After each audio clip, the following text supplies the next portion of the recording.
Hi friends, welcome to PVK guidance. ఎలా ఉన్నారండి? ఎలా చదువుతున్నారు మిత్రులారా? డిఎస్సి 2025కి సంబంధించినటువంటి కోర్టు కేసుకు సంబంధించినటువంటి వివరాలు మరి ఈ వీడియోలో చూద్దామండి.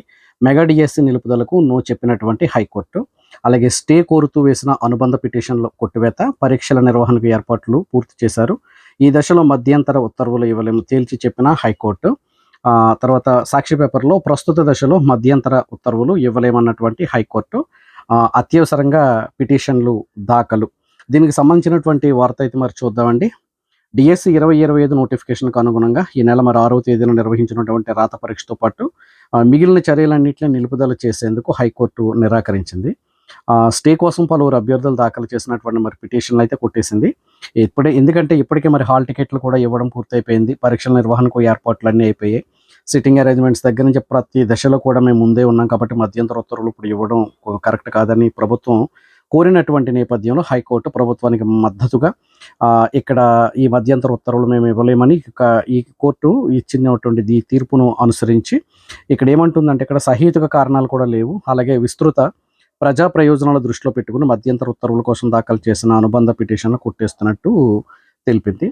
అలాగే డిఎస్సి 24కు వయసు కారణంగా అర్హులైన అప్పట్లో దరఖాస్తు చేసుకున్న వారందరినీ కూడా 2020-25 డిఎస్సికి అర్హులుగా ప్రకటించేలా ఆదేశాలు ఇవ్వాలని కోరుతూ కర్నూలు జిల్లాకు చెందినటువంటి వారు వేసినటువంటి ఈ 12 మంది సుమారు హైకోర్టులో పిటిషన్ వేశారు. గరిష్ట వయో పరిమితిని 44 నుంచి 45 ఏళ్లకు పెంచేలా ఆదేశాలు జారీ చేయాలని కూడా కోరారు.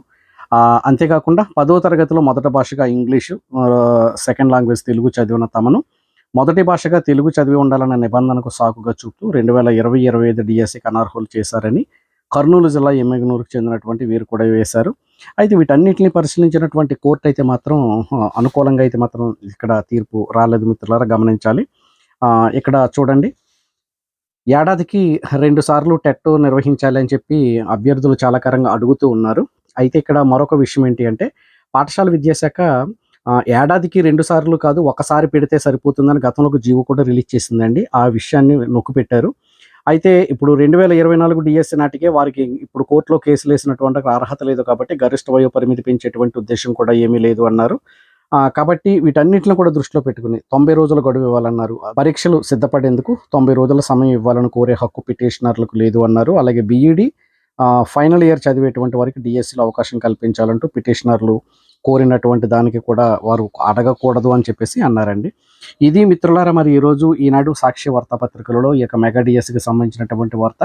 అసలు ముందు కోర్టులో కేసులు వేయడానికంటే ముందుగానండి గత ప్రభుత్వాలను కూడా అనాలి. ఎందుకంటే 2022లో అప్పుడు నాడు టెట్ నిర్వహించిన తర్వాత, అంటే 2019 నుంచి 2024 దాకా గత ప్రభుత్వం డిఎస్సిని ఇవ్వలేదండి. అసలు మొట్టమొదటిగా అభ్యర్థులు నష్టపోయింది అక్కడ. చాలామంది ఏజ్ బార్ అయిపోయిన వాళ్ళు, గతంలో కోల్పోయిన వారు ఎక్కడ. అయితే ప్రభుత్వం ఇచ్చినటువంటి 16,347 ఇప్పటికి కనుక ఒకవేళ ఈ కోర్టు కేసుల్లో ఏమైనా ఇబ్బంది కనుక ఎదురయ్యి ఈ రిక్రూట్మెంట్ కనుక ఆగిపోతే మరికొంతమంది కూడా ఏజ్ బార్ అయిపోయేటువంటి పరిస్థితిలో ఉన్నారు.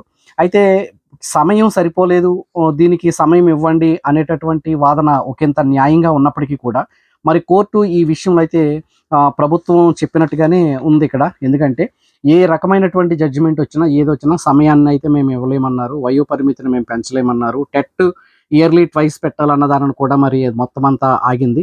కాకపోతే ఇన్ని ఆలోచించినటువంటి ప్రభుత్వాలు మరొకటి కూడా ఆలోచించుంటే బాగుండేది. 1 డిస్ట్రిక్ట్ 1 పేపర్కు నార్మలైజేషన్ లేకుండా ఒకే జిల్లాకు ఒకే పేపర్ ఇచ్చుంటే కనుక చాలా బాగుండేది. దాన్ని అయితే మాత్రం మరి ఎందుకు విస్మరిస్తున్నారో తెలియదు. మరి ఇప్పుడు వీళ్ళు ఊరుకోవాలా, లేకపోతే మరి ఈ విషయాన్ని బట్టి అంటే మల్టిపుల్ పేపర్ సెషన్స్ని బట్టి మరి సుప్రీంకోర్టులో తేల్చుకోవాలనేటువంటిది కూడా మరి ఇప్పుడు ఈ అభ్యర్థులు అయితే మరి చేసుకోవాలి.